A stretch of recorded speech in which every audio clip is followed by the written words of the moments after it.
Thiruvananthapuram medical കോളേജിൽ senior റെസിഡൻസിന്റെ നിയമനം വൈകുന്നു. PG കഴിഞ്ഞ 20ഓളം ഡോക്ടേഴ്സാണ് നിയമനം കാത്തിരിക്കുന്നത്. 1 വർഷം സീനിയർ റെസിഡൻസായി സേവനമനുഷ്ഠിച്ചാലേ PG സർട്ടിഫിക്കറ്റ് ലഭിക്കൂ എന്നതിനാൽ നിയമനം നടക്കാത്തത് വലിയ തിരിച്ചടിയാണെന്ന് PG ഡോക്ടേഴ്സ് പറയുന്നു. PG പരീക്ഷ പാസ്സായി 1 വർഷം സീനിയർ റെസിഡന്റുമാരായി ഡോക്ടർമാർ നിർബന്ധിത സേവനമനുഷ്ഠിക്കണം. ഇങ്ങനെ 1 വർഷം സേവനമനുഷ്ഠിച്ചെങ്കിൽ മാത്രമേ PG പരീക്ഷയുടെ സർട്ടിഫിക്കറ്റ് ലഭിക്കൂ. മാത്രമല്ല PSC ഉൾപ്പെടെയുള്ള സർക്കാർ തല പരീക്ഷകൾ എഴുതണമെങ്കിൽ റെസിഡന്റുമാരായി ജോലി നോക്കിയിരിക്കണം. എന്നാൽ തിരുവനന്തപുരം മെഡിക്കൽ കോളേജിൽ PG പരീക്ഷ കഴിഞ്ഞ ഡോക്ടർമാർക്ക് റെസിഡന്റുമാരായി നിയമനം നൽകുന്നില്ല. 20ഓളം ഡോക്ടർമാരാണ് നിയമനം കാത്തിരിക്കുന്നത്. ഇവർ പരീക്ഷ എഴുതി വിജയിച്ചിട്ട് 3 മാസമായി. സംസ്ഥാനത്തെ മറ്റു മെഡിക്കൽ കോളേജിലും സമാന സ്ഥിതിയെന്നാണ് ആരോപണം. റെസിഡൻസിമാരുടെ ഒഴിവില്ലാത്തതിനാലാണ് നിയമനം നടത്താൻ കഴിയാത്തതെന്നാണ് അധികൃതർ പറയുന്നത്.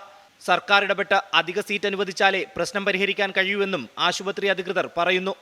അടുത്ത മാസം കൂടുതൽ PG ഡോക്ടർമാർ കോഴ്സ് കഴിഞ്ഞ് പുറത്തിറങ്ങും. അപ്പോഴേക്കും റെസിഡന്റുമാരുടെ നിയമനവും കാത്തിരിക്കുന്ന ഡോക്ടർമാരുടെ എണ്ണവും വർദ്ധിക്കും. സീനിയർ റെസിഡൻസുമാരായി നിയമനം ലഭിക്കാത്തത് മൂലം സർക്കാർ തല പരീക്ഷകൾ എഴുതാൻ കഴിയുന്നില്ല എന്നുള്ളത് മാത്രമല്ല, സ്വകാര്യ ആശുപത്രികളിൽ ജോലി നോക്കാനും കഴിയില്ല. അതിനാൽ ആരോഗ്യവകുപ്പ് ഇടപെട്ട് അടിയന്തരമായി പ്രശ്നപരിഹാരം ഉണ്ടാക്കണമെന്നാണ് ഡോക്ടർമാരുടെ അഭ്യർത്ഥന. റിനു ശ്രീധർ, 24, തിരുവനന്തപുരം.